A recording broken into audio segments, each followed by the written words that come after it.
बिस्मिल्लाहिर्रहमानिर्रहीम। शुरू अल्लाह के नाम से जो बड़ा मेहरबान नहायत रहम वाला है। अस्सलाम वालेकुम। हज़रत सईद बिन आमर रज़ी अल्लाह ताला अन्हा हज़रत उमर फ़ारूक रज़ी अल्लाह ताला अन्हा के दौर में एक इलाके के गवर्नर थे। इस वक्त अमीरुल मोमिनीन शहर की जामिया मस्जिद में जाते और आम लोगों से गवर्नर की बाबत पूछते थे। लोगों, तुम्हें गवर्नर से कोई शिकायत तो नहीं? जब हज़रत उमर फ़ारूक आज़म रज़ी अल्लाह ताला अन्हा ने हज़रत सईद बिन आमर रज़ी अल्लाह ताला अन्हा की बाबत लोगों से पूछा कि गवर्नर से कोई शिकायत तो नहीं, तो लोगों ने जवाब दिया, 4 शिकायतें हैं लोगों को आपसे। आपने हज़रत सईद बिन आमर रज़ी अल्लाह ताला अन्हा को बुलाया और बताया कि लोगों को आपसे 4 शिकायतें हैं। पहली ये कि आप लोगों से फजर के वक्त नहीं मिलते, इशराक के वक्त मिलते हैं।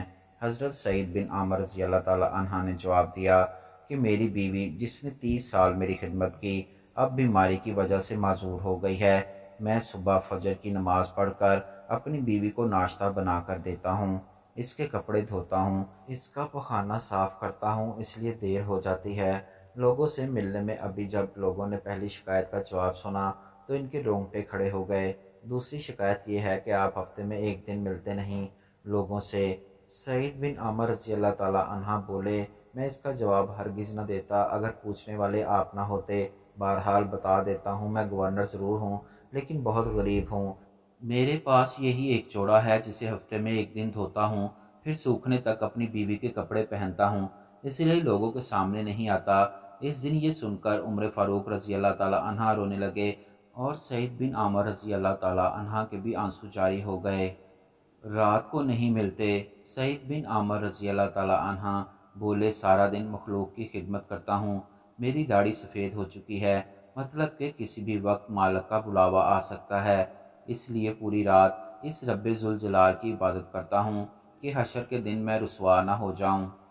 चौथी शिकायत ये है कि इन लोगों को क्या आप बेहोश हो जाते हैं? सईद बिन आमर रज़ी अल्लाह ताला अन्हा बोले, मैं 40 साल की उम्र में मुसलमान हुआ, इन 40 सालों के गुनाह याद करके रोता हूँ कि क्या पता मेरा मालिक मुझे बख्शेगा या नहीं। बस खशीते इलाही से मैं बेहोश हो जाता हूँ।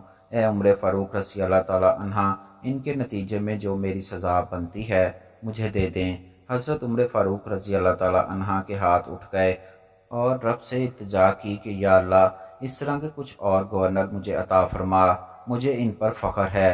हज़रत सैयदना मोहम्मद बिन खलफ वकी रहमतुल्लाह अलैह फरमाते हैं, हज़रत सैयदना इब्राहीम हरबी का 11 साला बेटा हाफ़िज़ कुरान, दीनी मसाइल से वाकिफ़, बहुत ही फर्मा बरदार और ज़हीन था।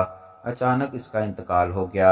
मैंने ताज़ियत की तो आप रहमतुल्लाह अलैह ने फरमाया, मैं तो खुद इसकी मौत का मुतमन्नी था। मैंने कहा, आप साहिब इल्म होकर अपने फर्मा बरदार और ज़हीन बेटे के बारे में ऐसी बातें कर रहे हैं, हालांकि वो कुरान और हदीस और फ़िक़्ह का जानने वाला था। उन्होंने फरमाया, मैंने ख्वाब में देखा कि क़यामत बर्पा हो गई और मैदान हशर में गर्मी इंतहा को पहुंच चुकी थी। छोटे छोटे बच्चे अपने हाथों में प्याले लिए बढ़ बढ़ कर लोगों को पानी पिला रहे थे। मैंने एक बच्चे से कहा, बेटा मुझे भी पानी पिलाओ। बच्चे ने मेरी तरफ देख कर कहा, तुम मेरे वालिद नहीं हो, मैं तुम्हें पानी नहीं पिला सकता। मैंने पूछा, तुम कौन हो? कहा, हमारा इंतकाल छोटी उम्र में हो गया था और हम अपने वालिदैन को दुनिया में छोड़कर यहाँ आ गए। अब इनके इंतज़ार में हैं कि वो कब हमारे पास आते हैं। जब वो आते हैं तो हर बच्चा अपने वालिदैन को पानी पिलाता है। ख्वाब बयान करने के बाद हज़रत सैयदना इब्राहीम हरबी रहमतुल्लाह अलैह ने फरमाया, मैं इसीलिए अपने बेटे की मौत का मुतमन्नी था।